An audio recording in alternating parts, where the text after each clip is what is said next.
Salut à tous et à toutes, le monde bascule dans une nouvelle dynamique. Bienvenue dans le Grand Journal.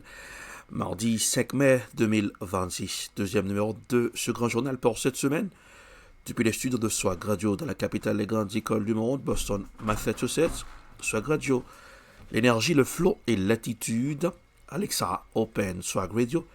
Côté Swag Radio 24 heures sur 24, tout de suite, voici les infos.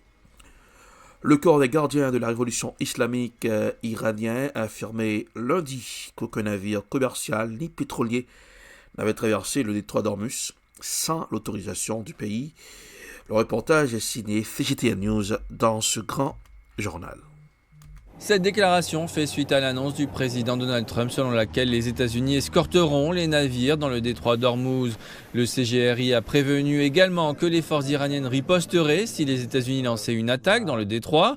Le ministre iranien des Affaires étrangères Seyed Abbas Araghchi a qualifié le plan de Washington de projet impasse, soulignant qu'il n'existait pas de solution militaire à une crise politique. Il a ajouté que les négociations progressaient grâce aux efforts du Pakistan. Téhéran a indiqué qu'il examinait la réponse de Washington à sa proposition de paix en 14 points. Le CGRI a également dévoilé une carte présentant une nouvelle zone de contrôle dans le détroit d'Ormuz.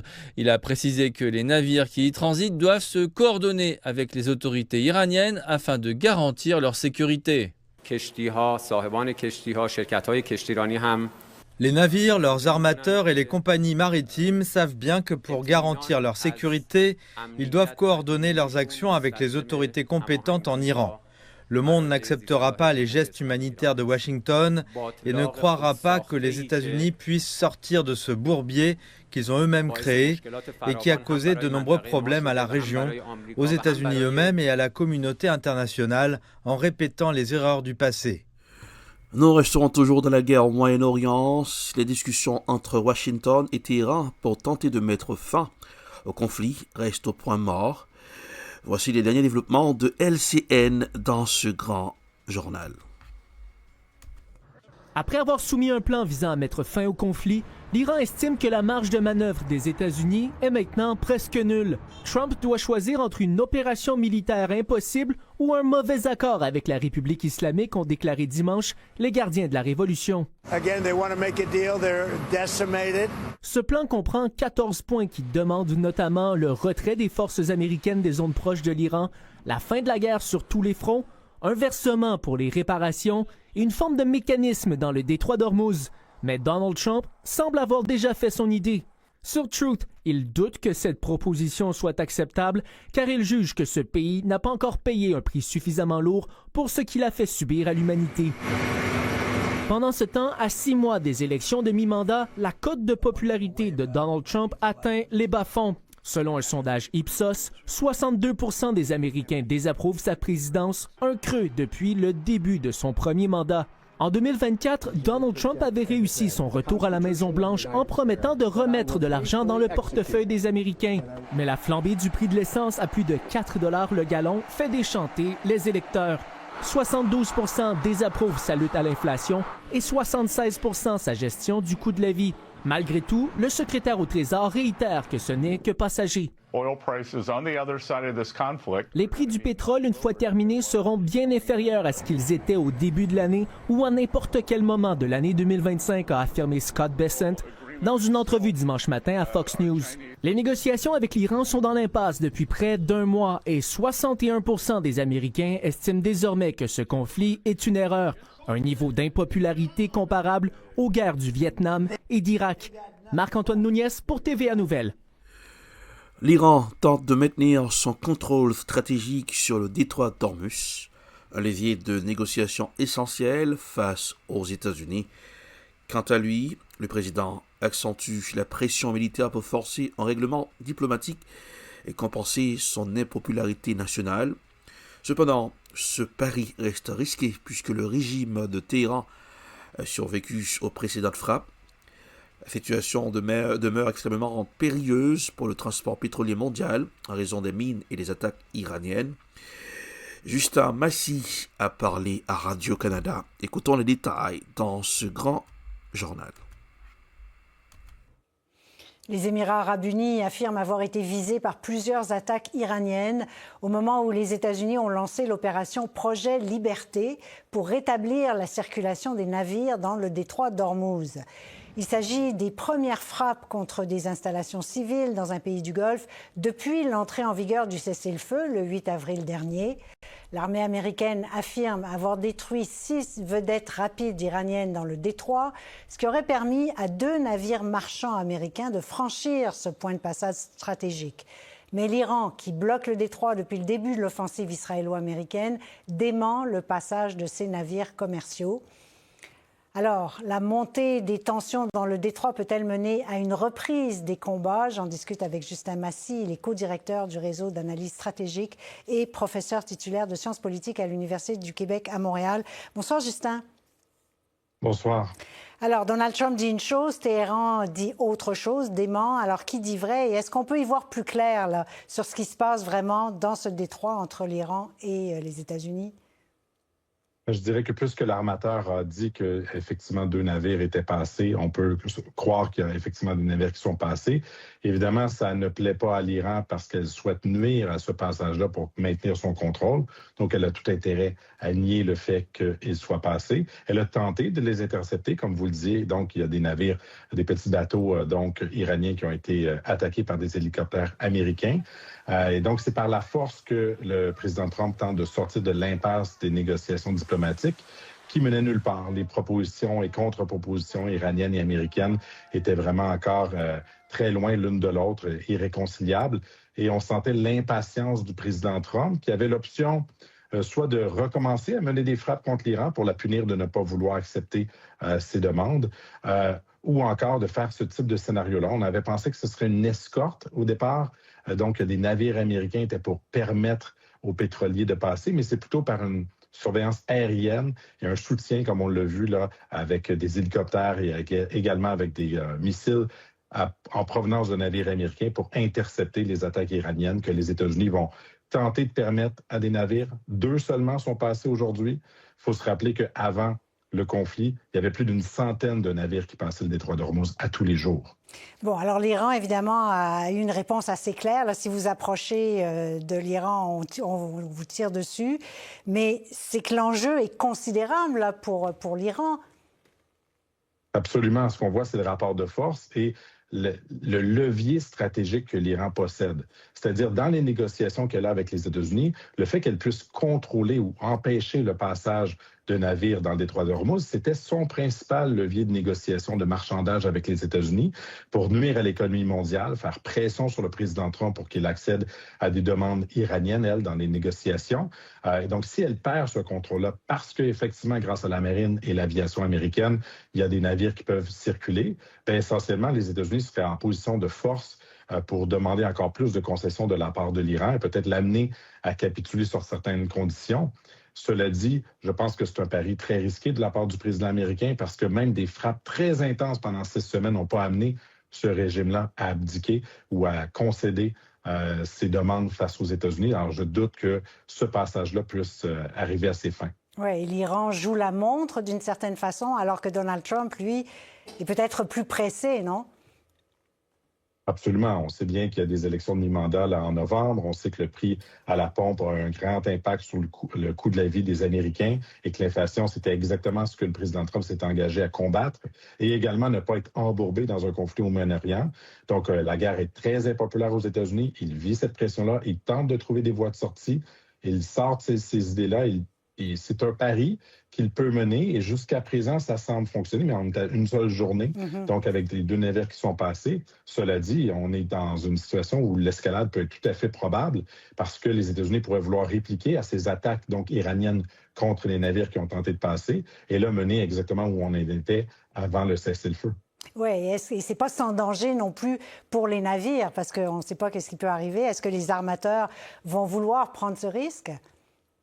Mais c'est très risqué. On l'a vu qu'ils ont été attaqués, les navires qui ont tenté de passer aujourd'hui. Il y a les assureurs, il y a les armateurs, il y a la population civile, bien sûr, qui sont sur ces navires, qui sont en danger. On peut avoir une...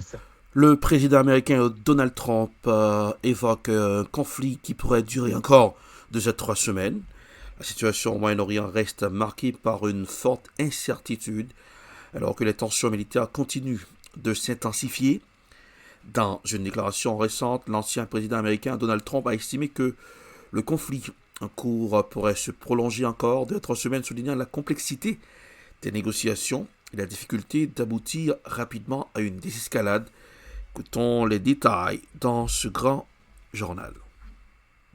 Cette échéance, elle est donnée par Donald Trump hier soir dans une interview sur une radio auprès d'un animateur très conservateur que Trump apprécie beaucoup. On ne sait pas exactement sur quoi il se fonde pour donner ce nouvel horizon. Ce qu'on retient surtout de cette interview qu'il a donnée hier, c'est que Donald Trump refuse de dire si le cessez-le-feu a été rompu hier par les Iraniens ou si selon lui il tient toujours. Donald Trump maintient une sorte de flou ou d'ambiguïté peut-être stratégique. En tout cas, c'est comme ça qu'il voit les choses. Ce qu'on constate aussi, c'est que Donald Trump, dans d'autres déclarations qu'il a faites cette fois auprès d'un journaliste de ABC, tend plutôt à minimiser ce qui s'est passé hier et les tirs iraniens. Il dit que les tirs qui ont visé les navires américains n'étaient pas des tirs intensifs. Il parle aussi des missiles et des drones qui ont été lancés en direction des Émirats arabes unis. Et là encore, Donald Trump minimise en disant, je le cite, que la plupart ont été interceptés et que les dégâts ne sont pas importants. Donc on sent que Donald Trump n'est pas pressé finalement d'apporter une riposte militaire à ce qui s'est passé hier. Il a certes dit que si les navires américains continuaient d'être visés par l'Iran, eh bien l'Iran serait rayé de la carte. Mais on voit quand même que Donald Trump a une approche plutôt prudente. Et d'ailleurs c'est le cas aussi dans l'opération qu'il a lancée pour débloquer le détroit d'Ormuz. Il faut savoir que le Pentagone lui avait proposé un plan d'action entre guillemets plus musclé qui consistait à aller libérer le détroit d'Ormuz par la force. Et Donald Trump finalement a opté pour une solution un peu plus prudente avec cette escorte qui se fait à distance, puisqu'on rappelle que les navires américains, les destroyers américains n'escortent pas à proprement parler les navires marchands qui cherchent à passer le détroit d'Ormuz. Ils se tiennent en retrait, prêts à intervenir à distance au cas où pour frapper des Iraniens qui s'en prendraient à ces navires commerciaux. Mais les États-Unis guident en fait et montrent un passage qui serait sûr pour éviter les mines notamment, et montrent le passage à ces navires commerciaux. Donc on voit que Donald Trump ne semble pas vraiment prêt, n'a pas vraiment envie de reprendre les combats. C'est l'impression que ça donne. En tout cas, évidemment, tout peut encore changer aujourd'hui. On verra notamment ce que dit son ministre de la guerre, son ministre de la Défense, Pete Hegseth, qui donne une conférence de presse tout à l'heure. L'un des messages de Pete Hegseth, ce sera sûrement de dire que justement les États-Unis ont ouvert un corridor qui est sécurisé et l'espoir des Américains, c'est que les capitaines et les armateurs empruntent ce corridor, tentent la traversée. Donald Trump espère que du coup les Iraniens seront privés de ce levier du détroit d'Ormuz et que ça permettra du coup aux États-Unis d'obtenir des concessions sur le nucléaire. Nous irons au Japon dans ce grand journal Exportation d'armes. Le Japon ravive les crêtes d'une militarisation asiatique. La décision du Japon d'assouplir les restrictions sur les exportations d'armes létales suscite des inquiétudes quant à sa posture sécuritaire depuis la fin de la Seconde Guerre mondiale. L'analyste géopolitique Anna Malidog-Oui estime que cette décision risque également d'entraîner une militarisation accrue à travers toute l'Asie. Écoutons les détails dans ce grand journal.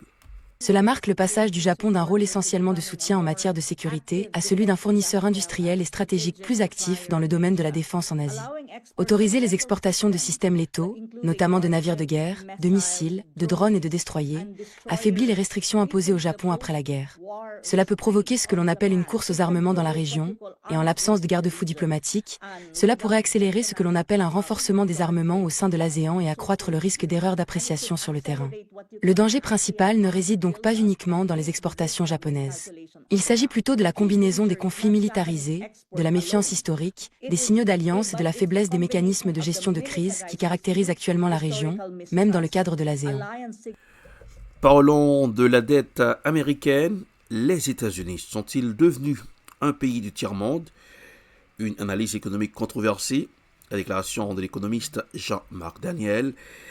Les États-Unis sont devenus un pays du tiers-monde a suscité un vif débat dans les milieux économiques et politiques. Aux côtés de Emmanuel Le Chypre, il a analysé les fragilités croissantes de la première puissance mondiale, notamment à travers le prisme de sa dette publique et de ses relations économiques internationales. Écoutons les détails sur BFM TV dans ce grand journal. Les taux américains remontent, les taux longs notamment 4,44 sur le 10 ans, on a tapé les 5,02 sur le 30 ans américain. En général, ça fait une alerte pour Trump pour reculer, on en parlait il y a quelques instants, mais le problème aussi c'est que la dette publique américaine vient de dépasser les 100% du PIB, ça fait plus de 1000 milliards de dollars de dettes à rembourser tous les ans. Est-ce que c'est un problème, Jean-Marc ?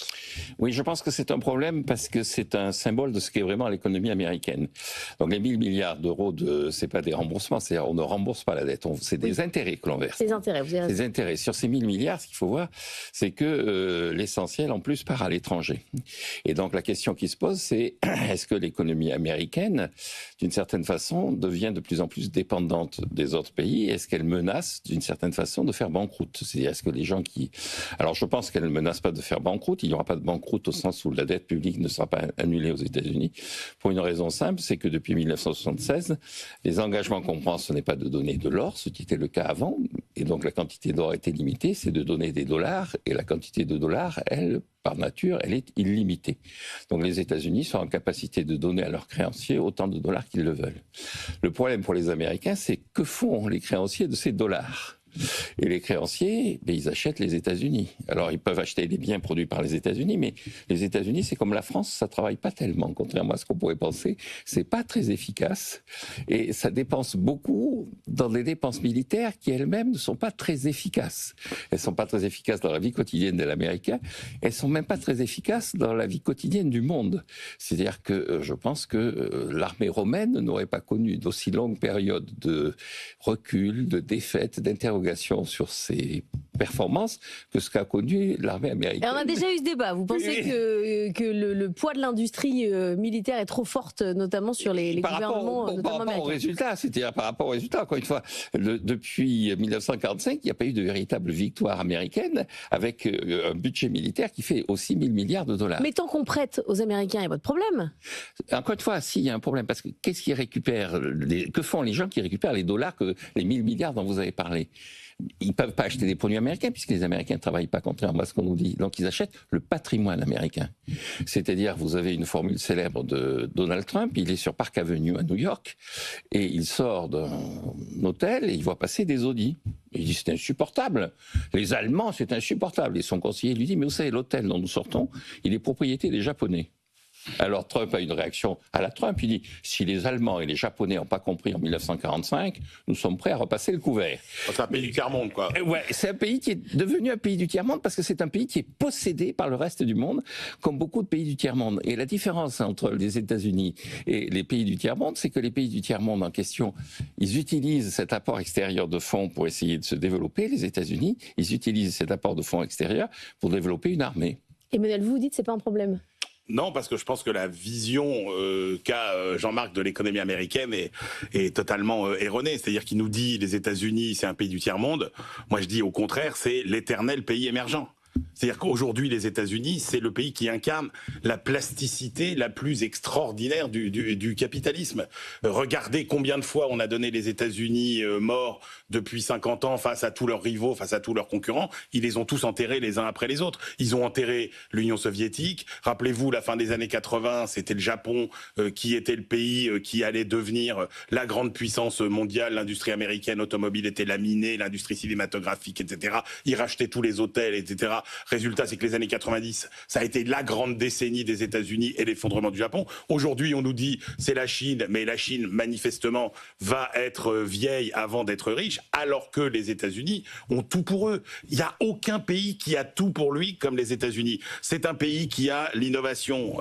Je suis désolé, si vous prenez tous les grands indices mondiaux d'innovation, il y a sur 80 indicateurs, vous en avez 15, par exemple, dans lesquels les États-Unis sont les champions absolus sur la recherche, sur le capital risque, etc.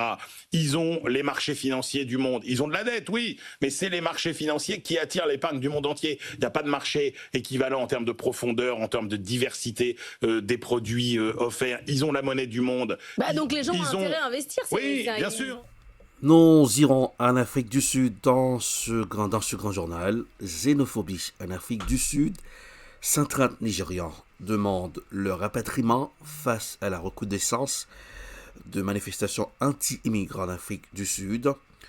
Le Nigeria prépare des vols de rapatriement volontaire pour ses ressortissants, alors que les inquiétudes sur leur sécurité s'intensifient. Le récit est signé à Africa News dans ce grand journal. Au moins 130 citoyens nigérians vivant en Afrique du Sud se sont déjà inscrits pour bénéficier d'un programme de rapatriement aérien mis en place par leur gouvernement, selon la ministre nigériane des Affaires étrangères Bianca Odumegwu Ojukwu. Selon Abuja, ces inscriptions constituent les premières demandes enregistrées dans le cadre d'un dispositif de retour volontaire destiné à protéger les ressortissants nigérians. La ministre précise que ce chiffre pourrait augmenter dans les prochains jours sur fond d'inquiétude liée à une possible escalade des violences, notamment à Johannesburg et Pretoria, où des tensions et discours anti-immigration ont été signalés. Des groupes opposés à l'immigration clandestine accusent les étrangers de peser sur l'emploi et les services publics. De leur côté, les autorités nigérianes dénoncent une recrudescence des discours xénophobes et des violences ciblées.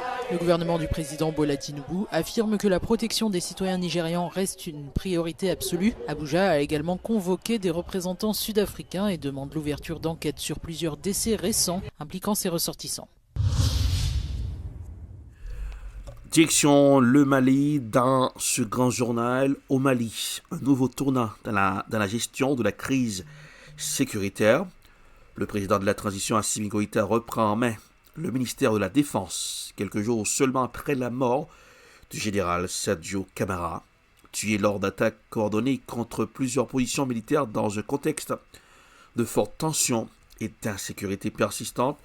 Cette décision marque un resserrement du pouvoir au sommet de l'État, alors que plusieurs villes, dont Bamako, Gao ou encore Kidal, ont été ciblées ces derniers jours. Le reportage est signé Africa 24 dans ce grand journal. Au Mali, le président de la transition Assimi Goïta reprend les commandes de l'appareil sécuritaire. Par décret lu le lundi 4 avril 2026 à la télévision nationale, il cumule désormais ses fonctions de chef de l'État avec celles de ministre de la Défense et des anciens combattants. Une décision qui intervient dans un contexte de forte tension, quelques jours après la mort du général Sadio Camara tué lors d'attaques coordonnées contre plusieurs positions militaires. Le président de la transition, chef de l'État, vu la Constitution, vu la charte de la transition révisée, décrète. Article 1er. Le président de la transition, chef de l'État, chef suprême des armées, assure les fonctions de ministre de la Défense et des anciens combattants. Pour épauler le président de la République dans ses nouvelles fonctions, le général Oumar Diarra a été nommé ministre délégué auprès du ministère de la Défense. Ancien chef d'état-major général des armées, il avait lui-même été arrêté lors du coup d'État d'août 2020 qui a renversé le président Ibrahim Boubacar Keïta avant d'être réhabilité quelques semaines plus tard. Une décision pour les autorités maliennes qui envoie un signal fort, celui d'un resserrement du pouvoir face à une situation sécuritaire jugée critique. Article 2. Le général de division Oumar Diarra est nommé membre du gouvernement en qualité de ministre délégué auprès du ministre de la Défense et des anciens combattants. Article 3. Le ministre délégué auprès du ministre de la Défense et des anciens combattants, en termes de préséance, vient immédiatement après les ministres d'État. Le Mali reste confronté à une crise sécuritaire profonde depuis 2012, marquée par la multiplication des attaques de groupes djihadistes, de violences communautaires et de revendications indépendantistes.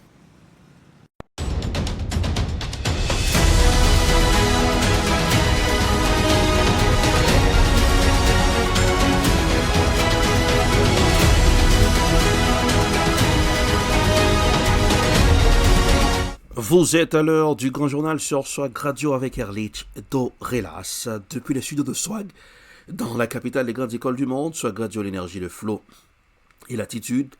Alexa Orpen, Swag Radio. Écoutez Swag Radio 24h sur 24. Sur 24, on est avec du style. Swag Radio, le son qui swag. Pour rester bien informé, c'est l'affaire de P-News, info sans cassure, sans bavure. Info à la vitesse de la lumière sur WhatsApp et sur Facebook. P-News, votre référence en matière d'info. Je vais le zoom sur la chaîne Musica de 22, Comcast 1045 North Shore, avec des contributeurs, avec nos médias partenaires, Swag Radio, P-News, Swag TV, tous les dimanches, à partir de 3h. Nous irons en Allemagne. Attaque à la voiture. Que sait-on de l'attaque à la voiture bélier qui fait 2 morts à Leipzig? Les autorités ont indiqué que l'homme aurait agi seul et qu'il n'y aurait plus aucun danger. Une enquête a été ouverte pour meurtre et tentative de meurtre. Le récit est signé Euronews dans ce grand journal.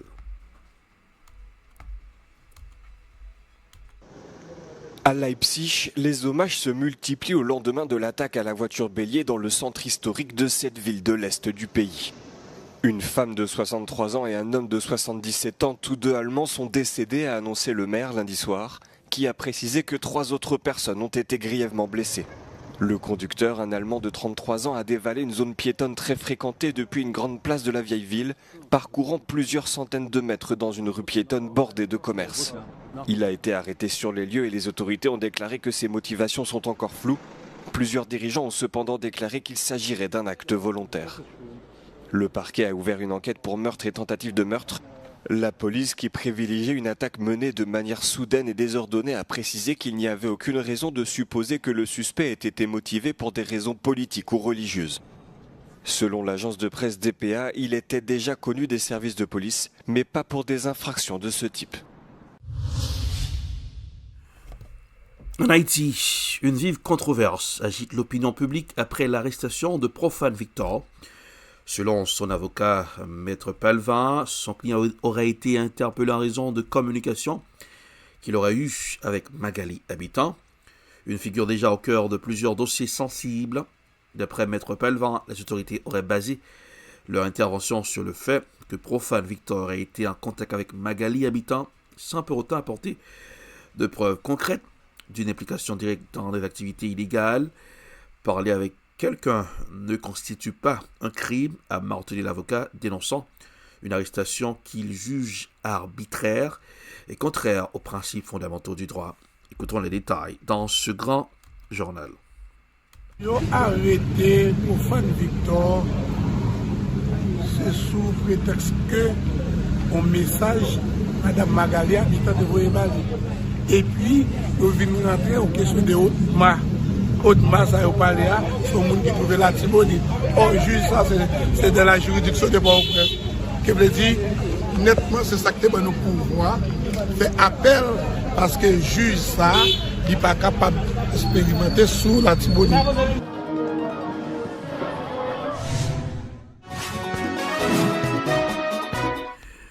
Nous restons toujours en Haïti dans ce grand journal. Une visite stratégique a été effectuée récemment par Maître Fayvette sur un vaste domaine agricole de 2000 hectares situé à Fort-Liberté et dans le département du Nord-Est, la ville de Fort-Liberté. Et c'était mise à disposition par l'État haïtien dans le cadre d'un contrat de location. Sont destinés à la mise en œuvre d'un ambitieux projet de production agricole. Écoutons les détails dans ce grand journal.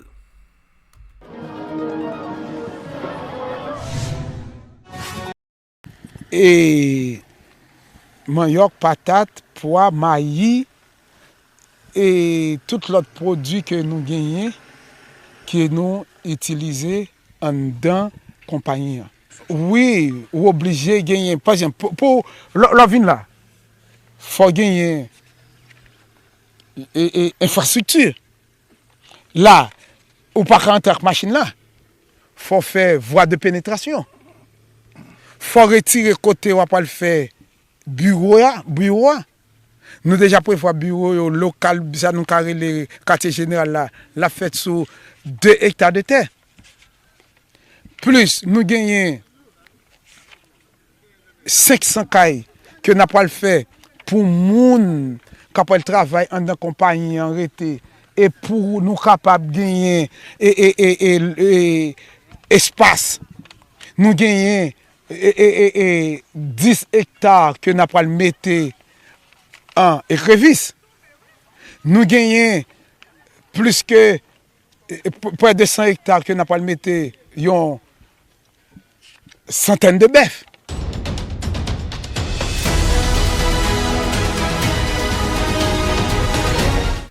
C'est la fin de ce grand journal pour ce mardi 5 mai 2026, Cinco de Mayo pour les Mexicains. Est-ce qu'ils vont fêter aujourd'hui? Croisons les bras, c'est le retensi. Mais coup d'œil sur la météo pour ce mardi 5 mai 2026. La météo s'annonce majoritairement ensoleillée avec des températures printanières très agréables, atteignant un maximum de 79 degrés Fahrenheit. Le mercure variera entre une minimale de 57 degrés Fahrenheit le matin et une maximale de 79 degrés dans l'après-midi. La journée débutera sous un grand soleil avant de devenir partiellement nuageuse en fin de journée. Un vent soutenu soufflera du sud pour ce aujourd'hui. Le risque de pluie est très faible, environ 10%. Profitez-en. Alors, il y en a qui vont porter des baskets pour ce aujourd'hui. C'est la fin de ce grand journal. Merci de l'avoir suivi. Pour présenter le grand journal Erlich Dorelas, depuis les studios de Swag Radio, dans la capitale des grandes écoles du monde, Swag Radio, l'énergie, le flow et l'attitude. Alexa, open Swag Radio pour écouter Swag Radio 24h/24, le son qui swag. Info sans cassure, sans bavure, c'est l'affaire de P-News, info à la vitesse de la lumière. P-News, votre référence en matière d'infos sur WhatsApp et sur Facebook. Et pour tous les dimanches, suivez-nous sur la chaîne 880 de Comcast 1045 North Shore pour le Zoom avec les médias partenaires, soit Radio, P-News, soit TV. Pour bien manger, c'est Bordeaux Café Créole au 299 Main Street Everett, chiffrez le 617 294 1425. Joyeux mardi, joyeuse semaine. Et n'oubliez pas de garder le sourire car ça rajeunit le visage. Au revoir, à demain.